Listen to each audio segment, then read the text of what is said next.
close together. So he bunched them up. You got another glimpse of him as another group came in just behind him. And we do have to remember that there are drivers in this field. We've already mentioned them who are under observation. Now, Danny, you're under observation.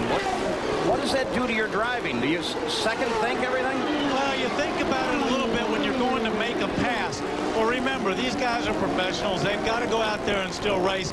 And everybody at this stage has a little bit of different agenda than the other guys. Some guys are battling for points, some for positions in the championship. Some guys have no championship or no chance. They just want an outright win. They don't care. And some guys are looking for drives, so they're looking to impress some of those team owners who are shopping. Look at this view from Robbie Gordon's. It's actually on the little winglet, what do they call it? The flugelette that's down on those cars.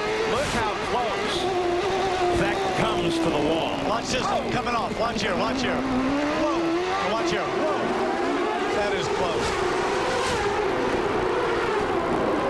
I do have a report that Stefan Johansson brushed the wall, but apparently has continued on there. Also, the course workers have been asked to take a look at Roberto Moreno. Someone apparently said they thought they saw a flame there, and so they're checking to make sure that there's not a problem with that car.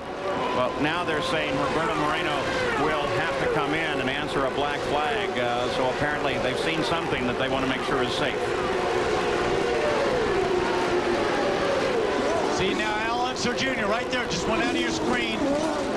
He's moved back up. He's right behind Jimmy Vasser again. Right behind him, his teammate Paul Tracy. There he is. And DeFerrin working him hard. Don't forget, as was reported earlier, is that Paul Tracy is on the softer Goodyears. So he has to make as much as he can at the beginning because they're going to go off a little bit.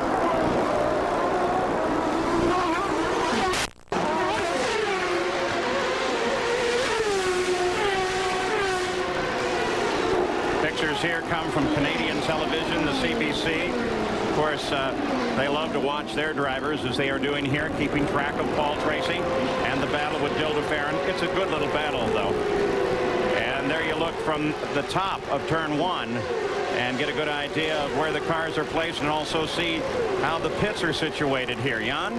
Paul, you mentioned that Stefan Johansson brushed the wall. The team concurs that he did brush the wall, but they said there is no damage to the car. And in fact, he's running faster laps than he did earlier, so everything's okay with Tony Bettenhausen and Stefan Johansson. Gary, you've got more? Pulled the side cowling on the left side of Roberto Moreno's car off as he came in. There indeed was fire, apparently a leak of some kind around some of the plumbing. Don't know if it was oil or just what. They quickly extinguished it. Roberto continues to sit in the cockpit and wait and see if he'll get a chance to get back out for whether or not his afternoon is complete.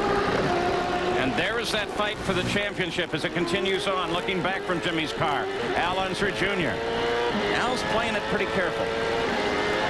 Well, he's a smart guy around this place. He's won this thing a lot of times.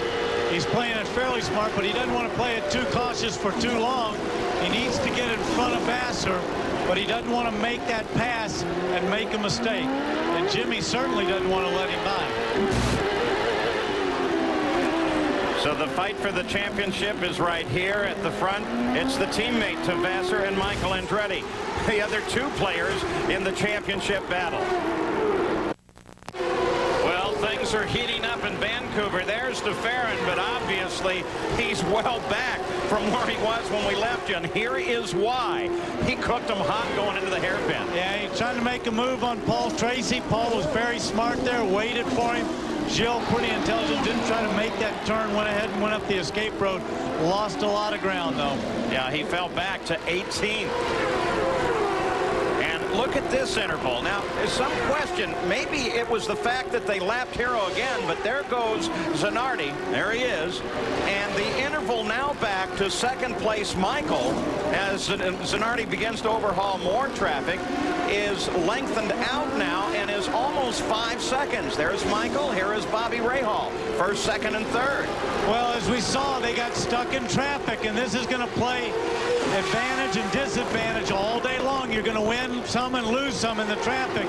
He gained some when he got past Hero, and Michael got held up behind him.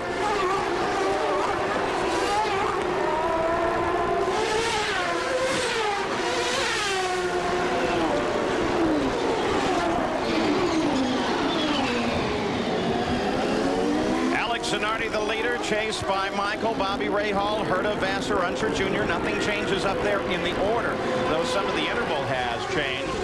Zanardi is able to pull out some distance, apparently, with Michael trying to get past Hero, who is been now lapped for the second time in the day, and what it's done is given a 5-second cushion between Zanardi and second place Michael Andretti. Also, I noticed a car, at least I thought the nose of a car in the runoff down there by the hairpin, but I'm not sure who it was.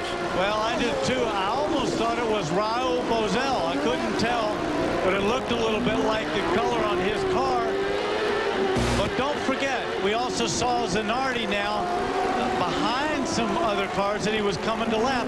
He's still got to get his way past those. Those guys don't want to just move over while they're having their own race. And Jimmy Vassar and Al Unser Jr. remain in their fight, first and second in the points. Gary Gerald, you've been tracking the front, though.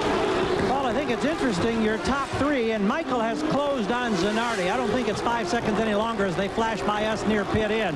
The top three have 3 different power plants. You've got the Honda with Zanardi, the Ford Cosworth with Andretti, and the Mercedes with Bobby Rahal.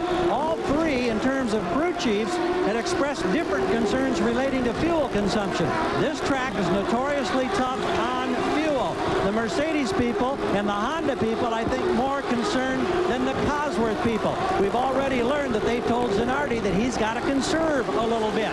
They normally expect yellow because of the configuration of this track and incidents. We haven't had yellow thus far. If they get 10 laps of yellow, that erases the fuel concerns. We'll keep an eye on it. Well, Zanardi's been trying to get around P.J. Jones. This was just a few seconds ago, and it's not as easy as it looked. P.J. apparently was. Oh! Zanardi gets in trouble trying it again. He tried it in the same spot where he had a problem. This is what we were talking about. It's very difficult to pass, and they are dangerous spots. He's out. That's his race. And his championship. And more than likely his championship. Alex Zanardi climbs out. He's going to be furious. You saw him. We're just showing the replay where he tried it once, then he tried it again, and it got him into the wall. Here he'll come in here. Now he's going to go around the outside. PJ doesn't see him. He's taking the race in line. Boy, he got up there. PJ, I don't think ever saw him on the outside like that.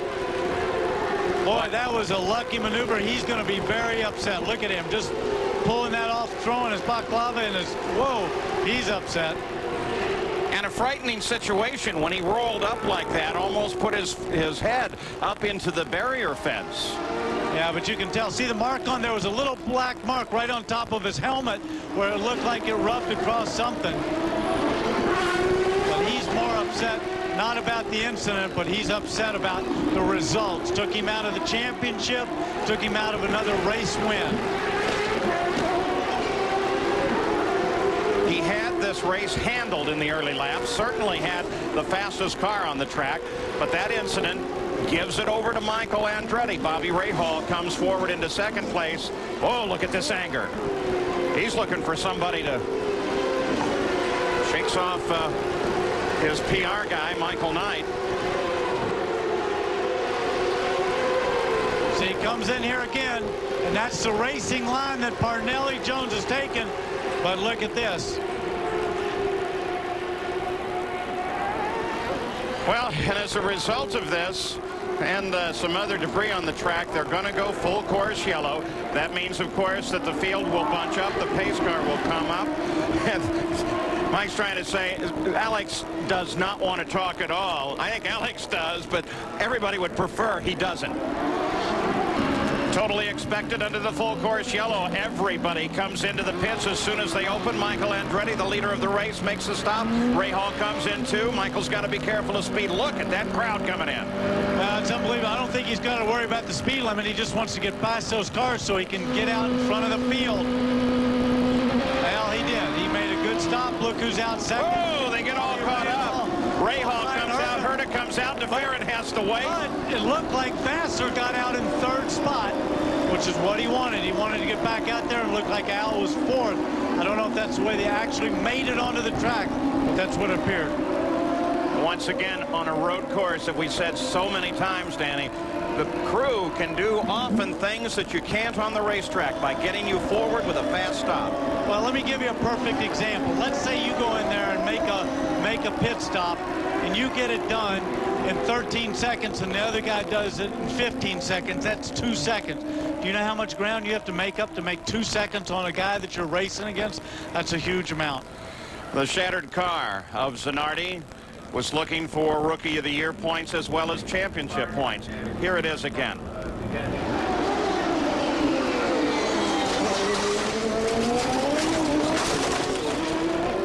Now won before hard hits.